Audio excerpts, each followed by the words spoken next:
Mohammad Faraz Malik. Sweden के अंदर एक अलग ही लेवल का पागलपन चल रहा है।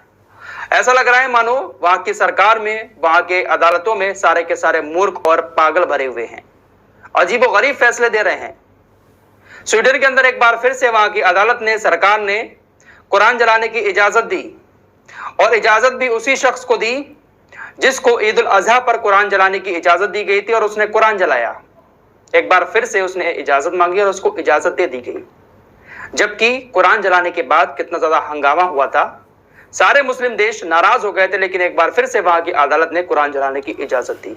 क्या हुआ इजाजत मिलने के बाद आपको बताएंगे, लेकिन इस बार स्वीडन नहीं बचेगा। इराक ने स्वीडन के ऊपर तगड़ा एक्शन ले लिया है, और उन सभी देशों को भी एक्शन लेना चाहिए।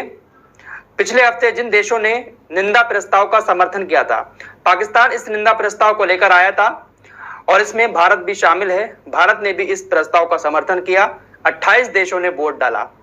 तो इन देशों को भी स्वीडन के खिलाफ सख्त एक्शन लेना चाहिए, क्योंकि स्वीडन के अंदर लगातार इस तरह की इजाजत दी जा रही है। सलमान मोबिका नाम के एक इराकी शख्स ने, जो इस वक्त स्वीडन के अंदर रह रहा है, अपने आप को लेखक कहता है और नास्तिक बताता है, इसने स्वीडन की सरकार से इजाजत मांगी थी ईद उल अजहा के दिन कुरान जलाने की। इसको इजाजत दी गई और इसने कुरान जलाया। वो सारे मंजर आप लोगों ने देखे हैं। इसके बाद वहां पर एक मुस्लिम शख्स ने यहूदियों की तौराह को जलाने की इजाजत मांगी। उस मुस्लिम शख्स को भी यहूदियों की किताब जलाने की इजाजत मिल गई।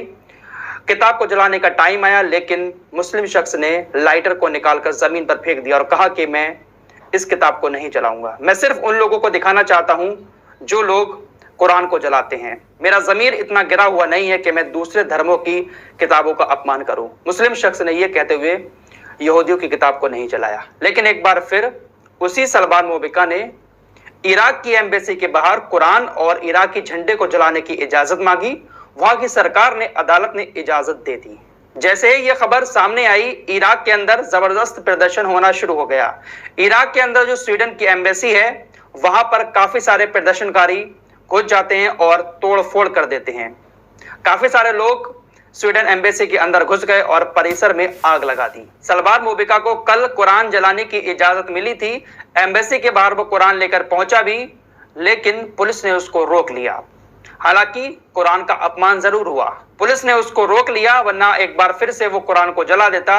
लेकिन कुरान का अपमान एक बार फिर से स्वीडन के अंदर किया गया। ये शख्स इराक का रहने वाला है और अभी भी इराक का नागरिक है। इराक की सरकार ने स्वीडन की सरकार से कहा भी था कि इसको हमारे यहाँ पर वापस भेजो, इसका केस हम बगदाद के अंदर चलाएंगे, लेकिन अभी तक ये वापस नहीं गया है। अब इराक ने कुछ सख्त फैसले लिए हैं, एक्शन लिया है स्वीडन के खिलाफ। इराक के प्रधानमंत्री मोहम्मद शिया अल सुधानी ने एक बयान जारी करते हुए कहा है कि इराक के अंदर जो भी स्वीडन के राजपूत हैं वो यहां से वापस चले जाएं।